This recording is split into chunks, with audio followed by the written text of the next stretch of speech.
"Welcome home," a voice greeted me. When I returned from work, the last person I expected to see was my ex-husband, who had vanished 3 years ago.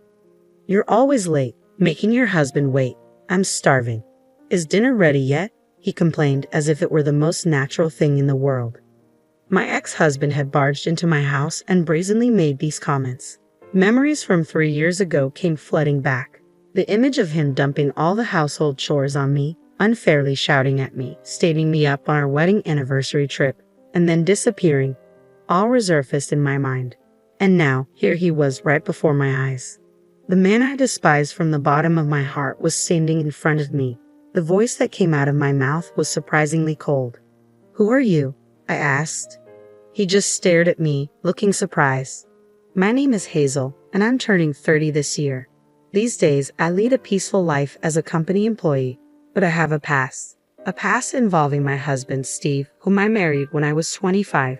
I met Steve through a friend's introduction. He was a salesperson with a manly character, the exact opposite of my quiet and reserved self. I was drawn to him because he had qualities I lacked, and so we started dating. In the second year of our relationship, I accepted Steve's marriage proposal. After we registered our marriage, we began our married life in an apartment that my parents gave us as a wedding gift. Everything seemed fine until then. However, after getting married, Steve's attitude changed drastically. During our dating period, he spoke kindly to me and gave me presents. But after marriage, he stopped all of that. Despite both of us working, he made me do all the housework. He left his dirty laundry everywhere, scattered trash around, and didn't even thank me for preparing meals. He refused to do even minor chores like taking out the trash. After living with him for about a month, I reached my limit and decided to talk to Steve one day. "Hey Steve, we're both working. Can't you help a little with the housework?" I asked. Steve sighed as if he were tired. "You know we're married, right, Hazel?" "Yeah, but it's common sense that the wife does the housework after marriage." I couldn't hide my surprise at Steve's outrageous words. "That's not true. These days, it's common for both parties to share the workload." "What? You want your husband to work at home too? You're such a nagging wife. If you don't want to be called that, you better do your job properly," Steve retorted and turned to watch TV. I couldn't say anything and continued doing all the housework. A year passed since our marriage, and I became accustomed to managing everything on my own. Steve began saying he was busy with work, coming home late, and even working on weekends. There were times when I realized we hadn't had a decent conversation for 2 weeks. One day, when he happened to come home early, I hesitantly started a conversation with him. "Hey Steve, are you still busy with work?" "Yeah, kind of," he replied. "You've been coming home after midnight recently, and you don't seem to have any days off. Maybe it's better if you change your job?" "Stay out of my business," Steve suddenly yelled, surprising me and making me step back in shock. "I am sorry. I just worry about your health. You don't need to say unnecessary things. Leave me alone." From that point on, Steve followed a pattern of returning home late, sleeping, and leaving early in the morning. We hadn't done anything together for months, like going out on weekends. At this rate, our relationship would fall apart. I had to do something. Filled with anxiety, I came up with a plan. When he returned home one evening, I asked, "Hey Steve, isn't our anniversary during the upcoming holidays?" "Yeah, I guess," he replied gruffly as he removed his tie. Not discouraged, I proposed, "Keep that date free. Let's go on a trip together." "A trip?" "Yes, wouldn't it be nice? I'll cover the cost, please." Steve thought about it for a while, then finally agreed. "All right, I'll keep the day free." "That's great. I'll plan everything." And so, Steve and I decided to go on a trip for our anniversary. I hoped this trip could rekindle the bond that had been gradually fading between us. With this in mind, I thoroughly researched and made all our travel arrangements. A few weeks later, the day of the trip arrived. Steve hadn't returned home since he went to work the day before. Our departure was scheduled for 10 a.m., and time was quickly running out. In a panic, I called him repeatedly, but couldn't reach him. Finally, in the afternoon, Steve called. "Hello, we're supposed to go on a trip today, right? Where are you?" I asked urgently. Sorry, work is running late," he replied. "We have a check-in time. We should leave soon. Can you go ahead and check in for us? I'll catch up." "Really? You're actually coming, right?" "I told you I would. Bye," he said, ending the call abruptly. I was left dumbfounded. The check-in time was approaching, and I needed to leave immediately. I had hoped to check in with Steve and explore the area together after arriving, but despite my hopes, I headed to our destination alone. When I checked into the hotel, they seemed surprised to see me alone. Naturally, as I'd made a reservation for two, I explained that my husband would be arriving later and was then shown to our room. Outside the window, it had started to rain, as if reflecting my feelings. I waited for Steve's arrival for a while, but even after 1 hour, then 2 hours, he didn't show up. Worse yet, he didn't even call. At this rate, our dinner reservation would be missed. After several unsuccessful attempts to call Steve, I was only connected to voicemail. In the end, I swallowed my embarrassment and asked the hotel to prepare dinner for one, which I ate alone. The meal was lavishly prepared with great spirit, but no matter how exquisite the food, it felt empty without Steve's presence. What I tasted had no flavor. My vision blurred repeatedly with tears. When the hotel staff asked what to do with the cake adorned with a happy anniversary plate, all I could say was, "Please discard it." That day, I ended up staying at my travel destination alone. Although I had a sightseeing tour planned for the next day, I canceled it and hurried home.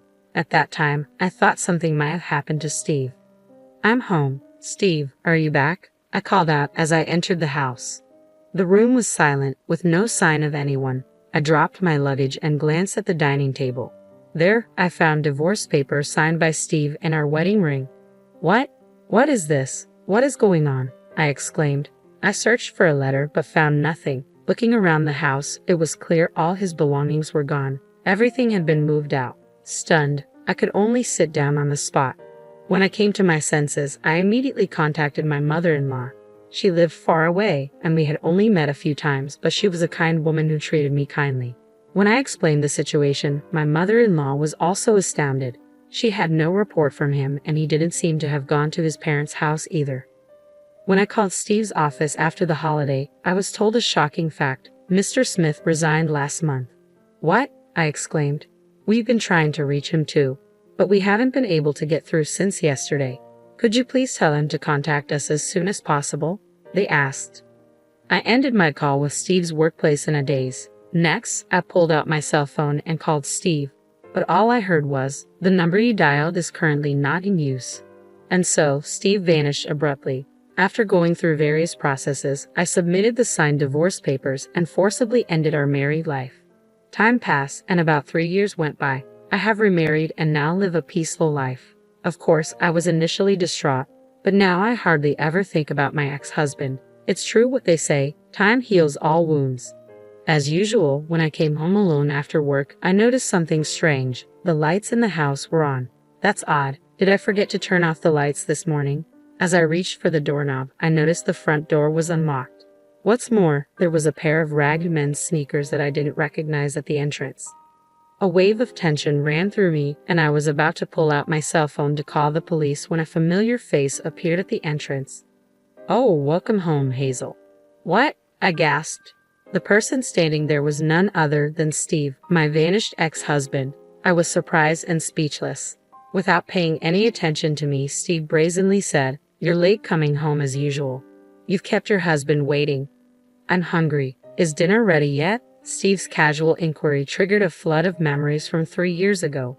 The audacity of Steve, unloading all the household chores on me as if it were my duty, yelling at me unreasonably, stating me up on our wedding anniversary trip, and then disappearing off the face of the earth. Now he was standing right in front of me, the man I hated from the bottom of my heart. The voice that escaped from my mouth was surprisingly icy. "Who are you, huh?" Steve, taken aback, stared at me. Returning his gaze sharply, I said, "Leave now, or I'll call the cops." "Whoa, wait a minute. You can't tell me you've forgotten your husband's face," Steve retorted with a smug grin. Upon closer inspection, he had put on weight, let his hair and beard grow out, and looked utterly unkempt compared to 3 years ago. Holding back my growing disgust, I retorted without mercy, "Stay back. What do you mean by husband? Come on, we're married, aren't we? You haven't forgotten just because we haven't seen each other for a while, have you?" "What are you talking about? I filed for divorce a long time ago. We're strangers," I stated firmly. At that, Steve's face looked like he had been struck by lightning. His eyes wide open, his mouth agape, he stammered, "Why would you do such a thing?" "You left divorce papers signed by yourself, didn't you?" I countered. What? You took it seriously. Did you really submit it? Steve looked flustered, playing the victim. I glared at the flustered Steve with a disgusted look. Is that a problem? Of course, it's a problem. I didn't intend to divorce at all. What? I thought you would wait for me. I didn't think you'd actually go through with it. My patience had run out with Steve, who was playing the victim. What do you mean?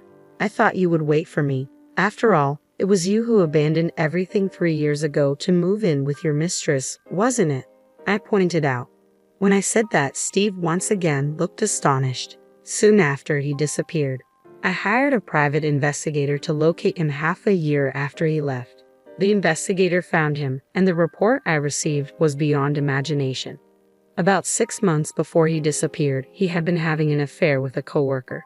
Apparently, their relationship was an open secret at the office. In the end, he and the other woman quit their jobs and started living together in the neighboring state. Upon hearing this, I immediately filed for divorce. My love and affection for him were completely exhausted. I had been living, trying not to recall the past, yet now he appears before me, even having the audacity to barge into my house. I deeply regretted not having changed the locks. No, Hazel, you got it all wrong, Steve pleaded. What's there to misunderstand? I've gathered all the evidence through a PI. Go back to her, I retorted angrily. That's not possible. We broke up. We've been fighting a lot recently. I don't care about her anymore. Hazel, you're the only one for me, my ex-husband pathetically clung to my arm. I shook him off, my face full of disgust. I've told you, you're not my husband. How dare you dictate to me, a stranger to you? I only love you, right? Let's start over our married life. Let's go to the city hall now and reapply for our marriage certificate. Come on, let's get moving, Steve tugged at my arm. This is hopeless. He's not understanding a word, I thought. Just as I took out my cell phone to call the police, the front door swung open. Who might you be? Let go of her, a commanding voice interrupted. Steve, taken aback, slackened his grip. I instantly ran towards the source of the voice. What the? Who are you? Steve asked. My husband, I replied, clinging to my returning husband. He gently soothed me and addressed Steve in a low voice. You're Steve Smith, right? Hazel's ex-husband. Yes, that's me, Steve replied, bewildered. But you, her husband, son, Steve doesn't comprehend the situation, so I'll lay it out for him, my husband said firmly. I've been remarried for a while now, which is why I've been telling you that you're a stranger. My new husband, John Collins, is a colleague from work. Apparently, he has been interested in me since we joined the company. At first, he gave up because I was married, but once he learned of my divorce, he started to make his move. Initially wary of men, I didn't accept his feelings. However, as I got to know John's earnest and sincere character, I gradually let him in. Upon hearing my circumstances, John looked me in the eyes and said, I will never leave you alone, Hazel. I promise to protect you for the rest of my life. Will you please marry me? Tearfully, I accepted his proposal, and I have been moving forward, forgetting the past. When Steve Cox arrived, John's stern face made him recoil. As Steve tried to flee towards the entrance, I stopped him. Hold it right there, I said. Trembling with fear, Steve looked back at us. You're going to be paying alimony. It's not beyond the statute of limitations yet, so you will pay for your infidelity. I'm not working now. I don't have any money, Steve stammered. I couldn't care less. If you don't pay, I'll take you to court. Remember that, John said, glaring at Steve. Steve apologized and ran off with his tail between his legs. In the quiet room, I apologized to my husband. I'm sorry about all this. I never thought he would show up after all this time. It's okay. It must have shocked you too, Hazel. From now on, let me know if something happens. I'll protect you with everything I've got, John said, embracing me. Later on, it seems Steve returned to his parents' home. My former mother-in-law contacted me and agreed to pay the alimony in one lump sum. According to her, Steve will now work off his debt to her by toiling away on their family farm. I do hope the proud and selfish Steve changes his ways and works honestly, but I never want to be involved with him again. Learning from this experience, I moved to a new apartment.